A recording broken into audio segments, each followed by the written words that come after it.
네, 안녕하세요. 3강 시작하겠습니다. 중소기업 창업지원법인데요. 앞선 시간에 말씀드린 대로 중소기업 지원 기본법 OX 문제 한번 풀고 중소기업 창업지원법을 시작하겠습니다. OX 체크리스트. 정부는 1번 정부는 중소기업 실태조사를 직접 실시해야 하며 그 결과를 공표하여야 한다. 여기서 틀린 거는 직접 실시하여야 하며입니다. 직접 실시할 수도 있지만 위탁할 수도 있습니다. 2번 중소기업 ombudsman은 중소기업에 영향을 미치는 규제의 발굴 및 개선 등의 업무를 독립하여 수행한다. 이 문장은 맞고요. 3번 중소기업 ombudsman은 중소기업 및 규제 분야의 학식과 경험이 많은 자 중에서 중소벤처기업부 장관의 추천과 행정규제기본법에 따른 규제개혁위원회의 심의를 거쳐 대통령이 위촉한다. 대통령이 위촉한다 이 부분이 틀렸습니다. 국무총리가 위촉을 합니다. 4번 정부는 중소기업을 육성하기 위하여 추진할 중소기업 시책에 관한 계획을 수립하여 관련 예산과 함께 3월까지 국회에 제출하여야 한다. 틀린 부분이 없습니다.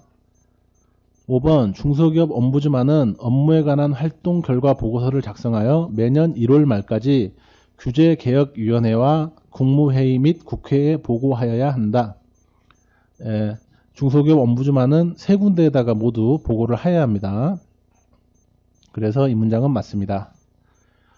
6번 중소기업 시책에 참여하려는 중소기업자는 중소기업에 해당하는지를 확인할 수 있는 자료를 매년 중소기업 중앙회에 제출하여야 한다. 중소기업 시책을 실시하는 중앙행정 및 지방자치단체에 제출을 해야 합니다. 중소기업 중앙회에 제출한다. 이 부분이 틀렸습니다. 7번은 아까 그 중소기업 기준하고 소기업 기준 이 부분이기 때문에 넘어가도록 하겠습니다. 8번도 그 기간 요건 관련해서인데 이것도 일단 넘어갑니다. 9번, 10번도 일단은 넘어가겠습니다.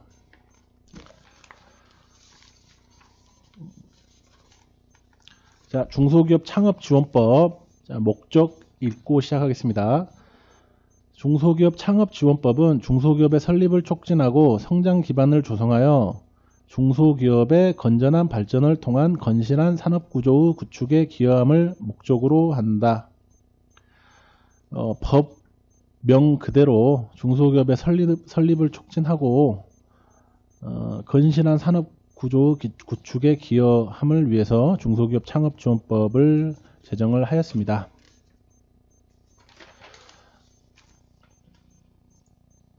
자, 포인트 1번 여기서부터 본격적으로 시작입니다. 역시 마찬가지로 용어 정의부터 시작을 하겠습니다. 여기서는 이제 창업하고 재창업 그리고 창업자, 재창업자 이렇게 묶어서 기억을 하십시오.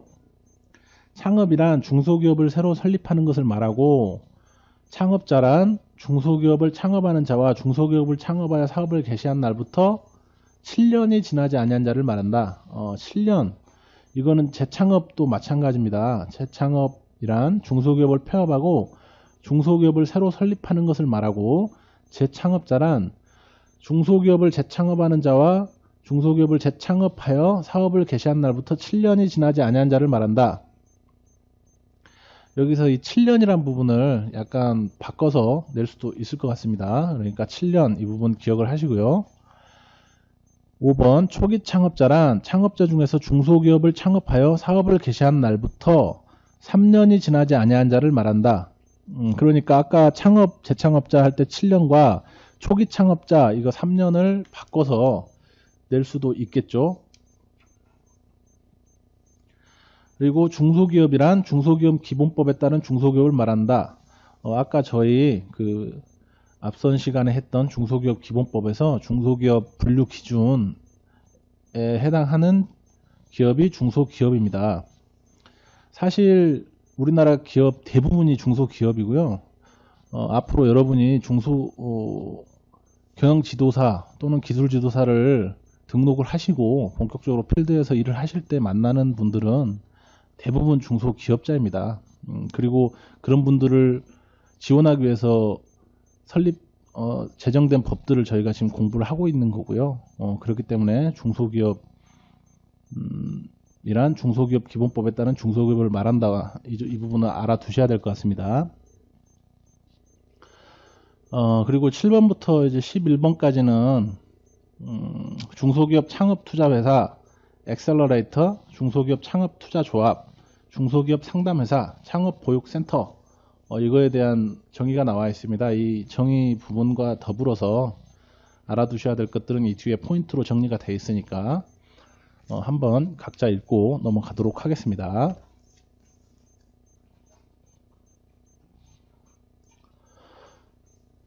포인트 2번 창업촉진 사업의 추진. 이거는 제가 그냥 한번 읽고 문제 한번 보고 넘어가겠습니다. 중소벤처기업부 장관은 중소기업의 창업을 촉진하고 창업자의 창업 성공률을 향상시키기 위하여 다음의 사업을 추진하거나 필요한 시책을 수립 시행할 수 있다. 1번부터 5번까지 이렇게 나와 있는데,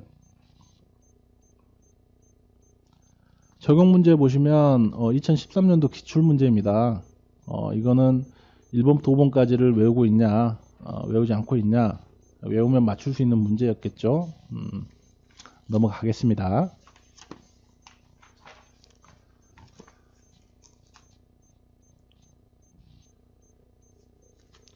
자, 포인트 3번 재창업 지원 및 성실 경영 평가. 이 부분도 그러니까 아까 포인트 2번처럼 1번부터 7번까지를 외우고 있냐 있지 않냐 이렇게 문제가 하나 나올 수 있을 것 같아서 제가 적용 문제를 하나 만들어 봤는데요. 1번부터 7번까지 한번 읽어보고, 본문은 지금 각자 한번 읽어보십시오.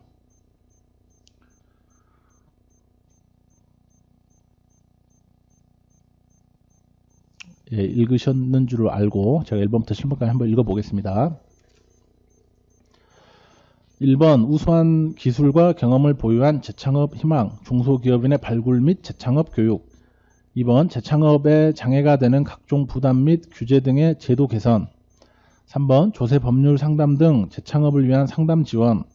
4번 교육센터의 지정 운영 등 재창업 지원 시설의 확충. 5번 재창업에 필요한 자금 지원 및 금융정책 관련 정보 제공. 6번 재창업 교육 및 상담을 위한 전문가 양성. 여기 보시면 공통적으로 재창업이란 단어가 들어가 있습니다. 그래서 저도 적용 문제에서는 3번, 답은 3번인데요. 재창업이란 단어가 없기 때문에 답이다. 이렇게 구분을 하시면 되겠습니다. 만약에 오답에다가 재창업이란 단어를 넣으면 1번부터 7번까지를 토시 하나 안 틀리고 다 외워야 된다는 얘기인데 그렇게 되기는 조금 어려울 수 있을 것 같고, 또 7번 같은 경우에 그 밖에 재창업 지원과 관련하여 중소벤처기업부 장관이 필요하다고 인정하는 사업을 이렇게 조금 폭넓게 보고 있기 때문에 만약에 오답이 나온다면 재창업이라는 단어가 들어가지 않고 나올 것 같습니다. 그렇게 알아두시면 될 것 같습니다. 자, 포인트 4번 보겠습니다. 포인트 4번 창업보육센터 사업자의 지정. 창업보육센터라는 말 많이 들어보셨을 것으로 생각합니다. 각 대학들마다 창업보육센터가 있고 실제 경영지도사, 기술지도사로 활동을 하시는 분들 중에 창업보육센터에서 근무하시는 분들도 있습니다. 이 창업보육센터 사업자가 되기 위해서는 요건을 갖춰가지고 중소벤처기업부 장관의 지정을 받아야 합니다. 근데 크게 이 요건을 세 가지로 나눠 볼 수 있습니다. 먼저 시설 요건인데요. 시설 요건은 1번은 뭐 장비를 갖춰야 한다. 근데 2번에서 10인 이상의 창업자가 사용할 수 있는 500제곱미터 이상의 시설, 숫자가 나왔기 때문에 이 숫자 같은 것들은 바꿔서 오답으로 문제를 잘 냅니다. 그러니까 숫자 같은 것들은 틀리지 않게 잘 외워두십시오. 그리고 두 번째로 인력 요건이 있습니다. 인력 요건은 경영 분야와 기술 분야의 표를 보시면 이렇게 나와 있는데 이거를 살짝 바꿔서 내기는 조금 힘들 것 같고 2명 이상이라는 것만 확인을 해 두십시오. 보시면 경영 분야에서 4번에 보시면 경영지도사, 기술 분야에서 5번에 보시면 기술지도사 이렇게 들어가 있습니다. 그러니까 창업보육센터를 하려면 이 인력 2명 이상이 확보가 돼야 됩니다. 그렇기 때문에 경영지도사나 기술지도사분들이 근무를 하시고 있습니다. 실제로. 그리고 사업계획 요건이 있습니다. 이 사업계획서를 써서 중소벤처기업부령에 정하는 기준에 맞아야 됩니다. 이 사업계획이 1번부터 4번까지인데요. 4가지 요건 제가 읽어보겠습니다. 1번 창업보육센터의 명칭 및 소재지, 2번 사업의 목적 및 추진 일정, 3번 입주자에 대한 경영 및 기술 지원 계획, 4번 소요자금 조달 및 집행 계획. 이 사업계획 요건도 4가지입니다. 제가 4가지 나오면 긴장을 하시라고 말씀을 드렸습니다. 그렇기 때문에 이것도 단어 하나, 글자 하나씩을 따가지고 외워보도록 하겠습니다. 자, 창업보육센터의 명칭 소재지에서 명과 소, 사업의 목적 및 추진 일정에서 목적의 목, 추진 일정의 일, 입주자에 대한 경영 및 기술 지원 계획에서 지, 소요 자금 조달 및 집행 계획에서 자. 자, 이렇게 따셔가지고, 자, 그렇게 따셔가지고, 명소, 지목, 일자, 명소를, 명소를 지목하는 일자가 있다. 이렇게 조금 유치하지만 외워두시면 이 4가지 보기로 나왔을 때 틀리지 않으실 걸로 생각합니다. 자, 다음 넘어가겠습니다. 포인트 5번. 중소기업 창업투자회사의 등록. 본문 제가 한번 읽어보겠습니다. 다음에 어느 하나에 해당하는 사업을 영위하는 회사로서 중소기업 창업지원법에 따른 지원을 받으려는 자는 중소벤처기업부 령으로 정하는 바에 따라 중소벤처기업부 장관에게 중소기업 창업투자회사로 등록하여야 한다. 중소기업 창업투자회사가 등록한 사항 중 회사명과 소재지 등 중소벤처기업부령으로 정하는 중요사항을 변경하려는 경우에도 또한 같다. 그러니까 이 사업들을 영위를 하는 회사가 중소기업 창업투자회사로 등록을 할 수 있습니다. 1번 창업자에 대한 투자, 2번 벤처기업에 대한 투자, 2의 2 중소기업 기술혁신 촉진법에 따른 기술혁신형, 경영혁신형 중소기업에 대한 투자, 3번 한국벤처투자조합의 결성과 업무의 집행, 4번 해외투자, 5번은 중소기업이 개발 또는 제작하며 다른 사업과 회계 독립성을 유지하는 방식으로 운영하는 사업에 대한 투자. 자, 여기서 뒷부분에서 조금 구분을 하셔야 되니까 1번 창업자에서 창, 2번에 벤처기업의 벤, 기술혁신형 할 때 혁, 한국벤처투자조합의 조 해서 창벤혁조 이렇게 조금 암기를 해 두시고 5번 같은 경우는 제가 그냥 편의상 플러스 알파 이렇게 해서 창벤혁조 알파 이렇게 조금 눈에 좀 발라 두십시오. 뒤에 가서 제가 다시 한번 언급을 하겠습니다. 적용 문제는 적용 문제에서 조금 오해를 살 수 있게끔 제가 문제를 출제한 부분이 있는데 요거 조금 제가 짚어드리겠습니다. 문제 지금 한번 읽어 보십시오. 위에 나와 있는 내용들이 그대로 보기로 들어가 있으니까 금방 답은 찾으실 수 있으실 겁니다.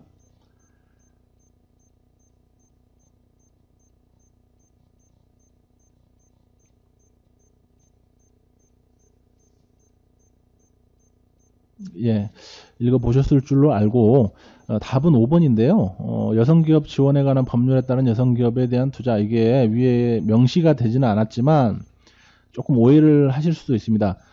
단지 여성기업 지원에 관한 법률에 따른 여성기업에 대한 투자, 이거에 해당하는 사업은 제외가 되지만, 만약에 여성기업 지원에 관한 법률에 따른 여성기업이면서 위의 조건을 만족을 하면 등록할 수 있는 중소기업 창업투자회사로 등록할 수 있습니다.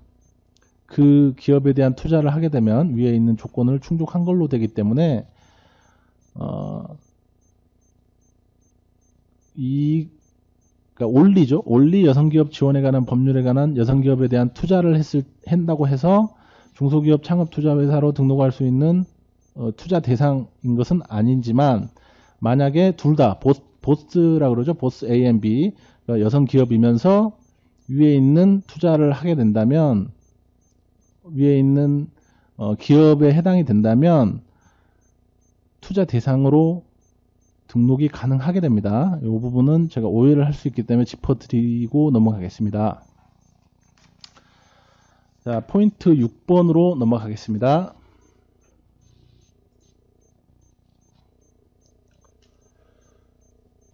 자, 포인트 6번 중소기업 창업투자회사의 행위 제한. 중소기업 창업투자회사는 이런 행위들을 좀 하면 안 된다, 이렇게 나와 있는데요. 본문이 조금 깁니다. 이런 경우에는. 그런데 오답 보기로 나올 수 있는 게 두 가지 정도 제가 눈에 밟혀서 이것만 제가 짚어드리고 각자 읽어보시면 이해를 충분히 하실 수 있으실 겁니다. 특히 이제 1번 같은 경우에 비적용 업종은 뒤에 가서 제가 다시 한번 언급을 해드릴 거고요.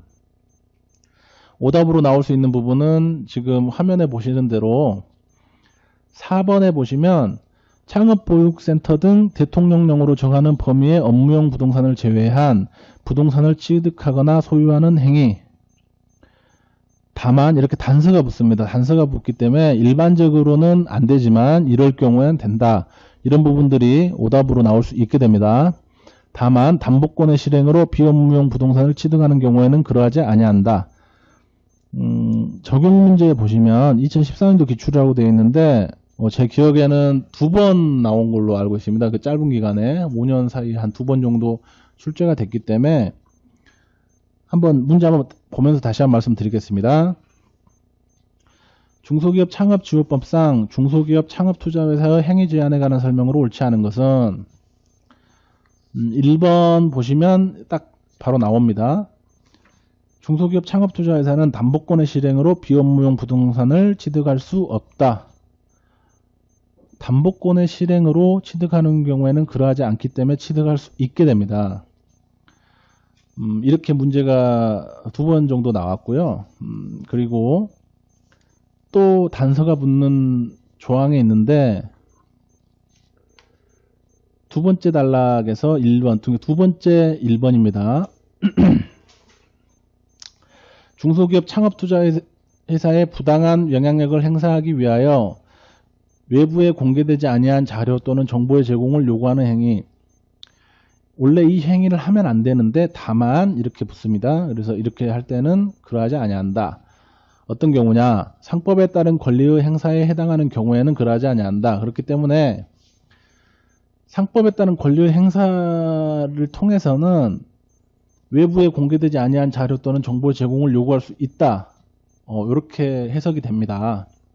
그렇기 때문에 이 부분도 아직 출제가 되지 않았기 때문에 주의를 하시고 읽으실 때 표시를 해 두시고 읽으실 때 다시 한번 눈으로 잘 주의를 해서 보시기 바랍니다. 나머지 부분은 한번 각자 읽어 보십시오.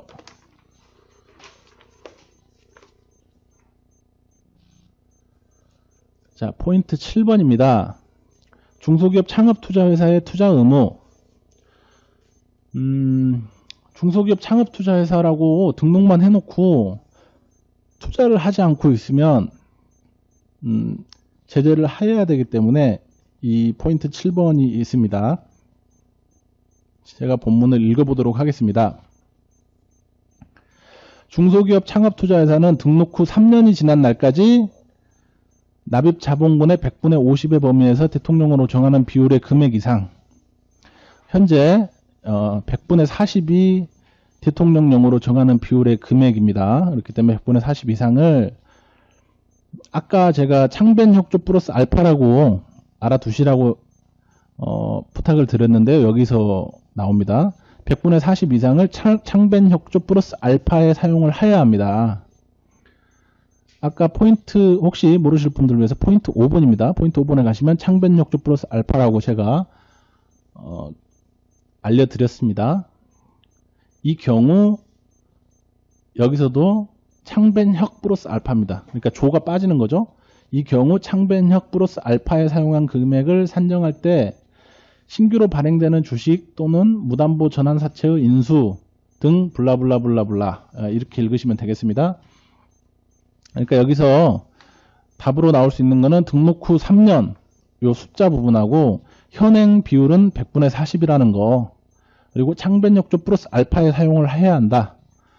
이렇게 기억을 해 두시기 바랍니다. 그리고 두 번째 단락, 중소기업 창업투자회사는 등록 후 3년이 지난 날 이후에도 투자 의무 비율을 유지해야 하며, 이 말은 3년이 지난 날까지 100분의 40을 투자를 해야 하는데, 창변협조 플러스 알파에 투자를 해야 하는데, 이거는 3년이 지났다고 해서 뭐 35%로 다운을 시킨다거나 그러면 안 된다는 얘기입니다. 그러니까 3년이 지난 날 이후에도 계속해서 40% 이상 창변협조 플러스 알파에 사용을 해야 합니다. 그리고 중소기업 창업투자회사가 투자 회수, 경영 정상화 등 중소벤처기업부 장관이 인정하는 사유로 투자 의무 비율을 유지하지 못하면 중소벤처기업부 장관은 1년 이내의 범위에서 투자 의무 이행 유예 기간을 줄 수 있다. 그러니까 투자 회수나 경영 정상화 등 중소벤처기업부 장관이 인정하는 사유로 40% 밑으로 떨어졌을 때는 바로 제재를 가하는 게 아니라 1년 이내에서 40% 이상으로 올려라, 이렇게 기간을 줄 수가 있다는 얘기입니다.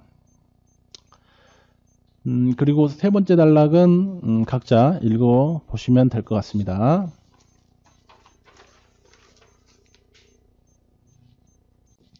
자, 포인트 8번으로 넘어가겠습니다. 포인트 8번은 엑셀러레이터의 등록입니다. 얼마 전에 저희 지도사가 엑셀러레이터 전문 인력으로 들어가서 많은 지도사분들이 기뻐했던 기억이 나네요. 엑셀러레이터는 초기 창업자들에 대한 지원을 하면서 정부 쪽으로부터 그에 따른 지원을 받을 수 있는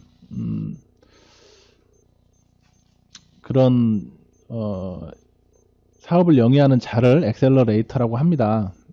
이 역시 조건이 중요한데요. 위에서부터 처음부터 보겠습니다. 엑셀러레이터는 지원할 초기 창업자를 선발하여 대통령령으로 정하는 금액 이상을 투자해야 하며, 현행은 대통령령으로 1천만 원 이상을 투자해야 한다고 되어 있습니다. 그리고 초기 창업자의 성공 가능성을 높이기 위하여 전문 보육을 지원해야 하는데, 이거는 다음 포인트 9번에서 제가 다시 한번 말씀을 드리겠습니다. 그리고 다음 단락은 각자 읽어 보시고 숫자 1번 보시면 이제 요건이 나오기 시작합니다. 요건에서 상법상 회사면 자본금이 1억 원 이상이어야 합니다. 그리고 비영리법인일 경우에는 5천만 원 이상, 다만 과학기술기본법에 따라 지정된 전담기간은 1,000만 원 이상입니다. 그리고 다음으로 쭉 내려오시면 3번의 가번 보시면 전체 투자 금액의 100분의 50 이상을 초기 창업자에게 투자해야 합니다. 이것도 요건입니다. 정하는 기준에 맞을 것이기 때문에 이것도 요건에 해당합니다. 그리고 4번에 보시면 제가 아까 말씀드린 지도사가 전문 인력에 들어갔다는 것은 이 4번과 관련이 되어 있습니다. 상근 전문 인력을 2명 이상 보유해야 하는데, 이 전문 인력들이 이제 밑에서 쭉 나옵니다. 쭉 나오는데 경영 지도사가 없습니다. 그러면 어디에 들어있느냐? 가장 밑에 타에 보시면 중소벤처기업부 장관이 정하여 고시하는 자격을 갖춘 사람, 이 고시에 경영 지도사가 들어갔습니다. 그리고 시설 기준 보시면 주의하셔야 될 게 사무실을 소유하여도 되고 임대차도 가능하다. 이 부분도 조금 주의를 하셔서 보시기 바랍니다.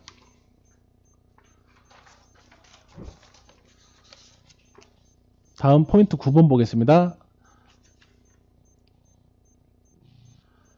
포인트 9번 보시면 아까 제가 말씀드린 엑셀러레이터의 전문 보육에 관한 사항입니다. 엑셀러레이터는 초기 창업자의 성공 가능성을 높이기 위하여 대통령령으로 정하는 기간 이상 다음에 해당하는 사항을 지원하여야 한다. 이 대통령령으로 정하는 기간은 현행 3개월 이상입니다. 그러니까 초기 창업자에 대해서 3개월 이상 지원을 지속하여야 합니다. 사항은 읽어보시고요. 그리고 추가적인 지원사항도 밑에 나와 있습니다. 그래서 제가 문제를 하나 만들어 봤는데 이것도 지원사항과 추가 지원사항을 외우고 있다면 맞출 수 있는 문제로 제가 한번 만들어 보았습니다. 여기까지 하고 잠깐 쉬었다가 다시 중소기업 창업지원법 이어서 하겠습니다. 문제 한번 쉬시면서 적용 문제들 한번 다시 한번 보시면 기억에 좀 더 오래 남을 수 있는 방법이 될 것입니다. 다음 시간 이어서 하겠습니다.